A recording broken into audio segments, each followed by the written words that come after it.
I love when you tell me it's not about being superhuman, it's about being super human.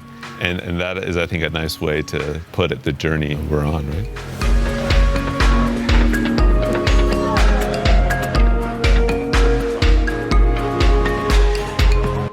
So great to be here with Jennifer Garvey Berger. Jennifer, you're one of the real-world thought leaders on adult development theory and coaching, a thought leader on complexity, and probably your toughest task, you're also my coach. I'd love to hear about how you got into the world of coaching. Yeah, it's funny. I started as a researcher.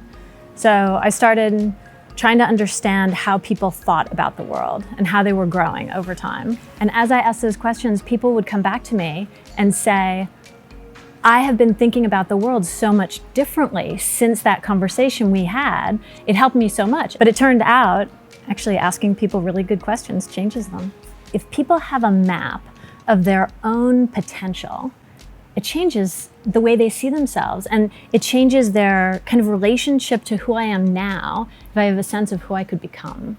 One of the things that's been so striking is to see our leaders at Novartis, as they go on the journey, how many of them really find it an awakening to actually see that there's the possibility of growth. Psychologists have studied that humans tend to believe that while they've changed a lot in the past, they're not going to change that much in the future. We recognize it super easily in little kids. We see little kids grow, and it's not just that they get taller, it's that the way they see the world fundamentally changes. And it turns out adults are that way too. But because we're not growing taller, people kind of don't notice. And so they're not actually in a growth conversation with themselves. And I think lots of leaders are like that. Like, I've worked really hard to get here. What do you mean there's more?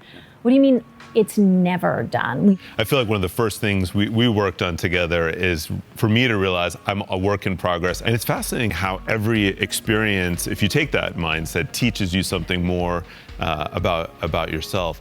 I mean, how do you coach people to become more open to that kind of experience of learning about themselves?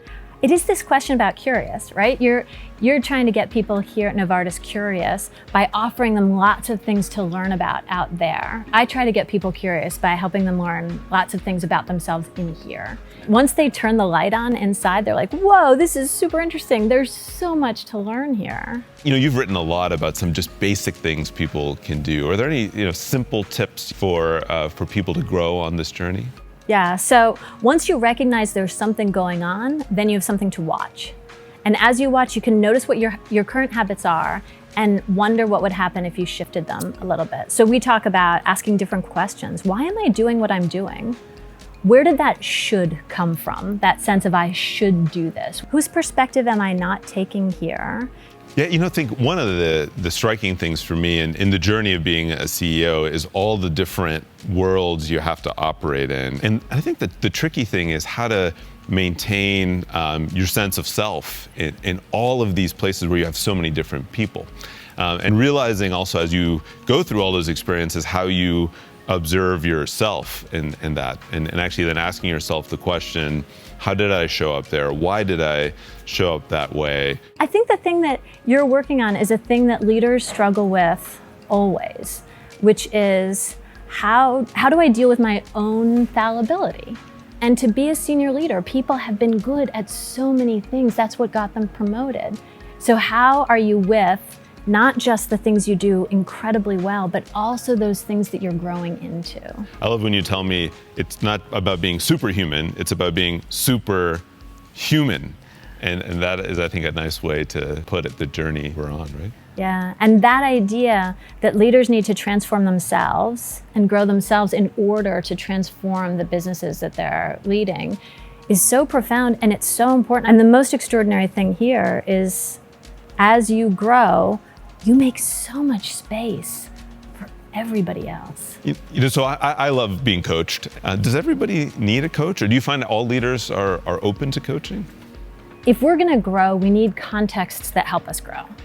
You're trying to change this whole organization into a context that helps people grow. In that way, the organization can kind of become a coach. For a leader who recognizes, I would like to be a little different, for whatever reason, I think it's great to have a coach, whether you're transitioning into a role, whether you're dealing with feedback. Those are really good contexts for coaching because each of them is like a little rub that means today is not what I want it to be like, and therefore it's worth it for me to change. Changing is hard. Yeah.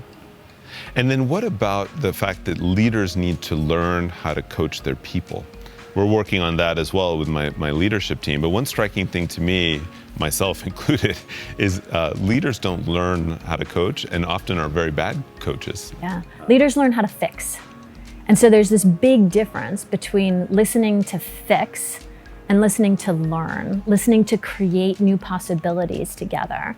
And it is not a natural thing. Coaches need to be taught how to do that. Of course, leaders would need to be taught how to do that.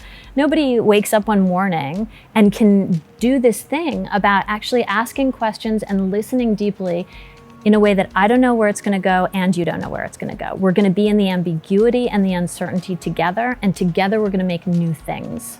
It's like we tell our people in the end, if we want to reimagine medicine, we have to reimagine Novartis. But if we want to reimagine Novartis, we have to reimagine ourselves, starting with me. And it's scary, but if you really do want to change people's lives and you really do want to transform healthcare, that's a pretty good reward. Absolutely.